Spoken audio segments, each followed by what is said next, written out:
اسلامی روایت میں ایک بہت ہی خوبصورت اور مقدس آواز گونجتی ہے۔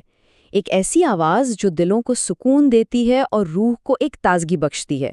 تو چلیں آج دیکھتے ہیں کہ اس آواز کے پیچھے کیا گہرا مطلب چھپا ہے اور اس کی روحانی اہمیت کیا ہے۔ جی ہاں، بالکل یہی وہ بابرکت کلمات ہیں جن پر آج ہماری یہ ساری گفتگو مرکوز رہے گی۔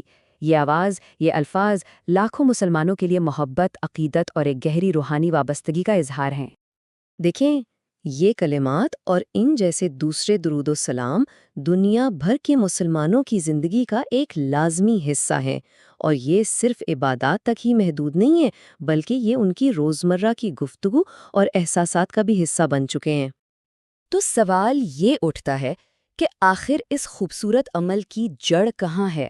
اس کی بنیاد کیا ہے اور اس کی اتنی زیادہ اہمیت کیوں ہے؟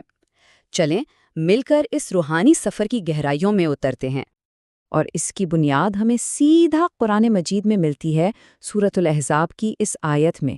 یہ صرف ایک آیت نہیں ہے، سمجھیں کہ یہ ایک الہی حکم ہے، اور اس پوری روحانی مشق کا جو نقطۂ آغاز ہے وہ بھی یہی ہے۔ اور سب سے دلچسپ بات یہ ہے کہ یہ آیت اس عمل کو بیان کیسے کرتی ہے۔ یہ دراصل ایک دعوت ہے، ایک ایسی آسمانی محفل میں شرکت کی دعوت جہاں خود اللہ اور اس کے فرشتے بھی موجود ہیں۔ یہاں ہم دیکھ سکتے ہیں کہ قرآن کا حکم اور مسلمانوں کا عمل، یہ دونوں آپس میں کیسے جڑے ہوئے ہیں۔ ایک طرف الہی حکم کی عظمت ہے اور دوسری طرف اس پر لبیک کہتے ہوئے انسانوں کا خوبصورت اور محبت بھرا رد عمل۔ تو جب کوئی بھی محبت اور عقیدت سے یہ کلمات پڑھتا ہے نا، جیسے صلی اللہ علیہ محمد یا صلی اللہ علیہ وسلم، تو وہ دراصل اسی قرآنی دعوت پر لبیک کہہ رہا ہوتا ہے۔ یہ الفاظ اس الہی حکم کا ایک عملی اور دل سے نکلا ہوا جواب ہیں۔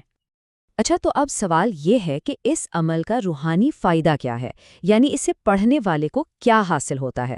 چلیں اب اس کی فضیلت پر بات کرتے ہیں، یعنی وہ روحانی انعامات جو اس عمل سے جڑے ہیں۔ جو ہمارا سورس ہے وہ بتاتا ہے کہ اس درود پاک کی ایک سب سے بڑی فضیلت یہ ہے کہ اسے پڑھنے والے پر اللہ کی رحمت کے 70 دروازے کھول دیے جاتے ہیں۔ ذرا تصور کیجئے اس بات کا۔ 70، اب یہ صرف ایک گنتی کا ہنسا نہیں ہے۔ عربی زبان میں یہ کثرت کو، بہت زیادہ ہونے کو ظاہر کرتا ہے۔ یہ اس بات کی طرف اشارہ ہے کہ اس چھوٹے سے عمل کے بدلے میں جو رحمت ملتی ہے وہ بے حساب اور لامحدود ہے۔ تو سب سے اہم نقطہ یہ ہے کہ اس کا روحانی انعام بہت بڑا ہے۔ رحمت کے 70 دروازوں کا کھلنا ایک بہت ہی طاقتور تصور ہے۔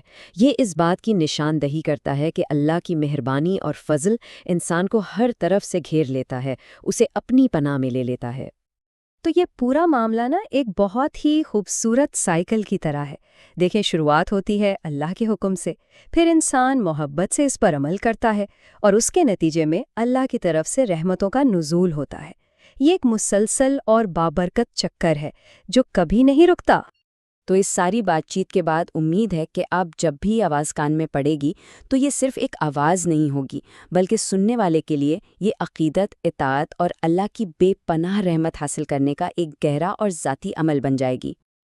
اور آخر میں ہم واپس اسی طاقتور قرآنی حکم پر آتے ہیں جو اس ساری خوبصورت روایت کی اصل بنیاد ہے۔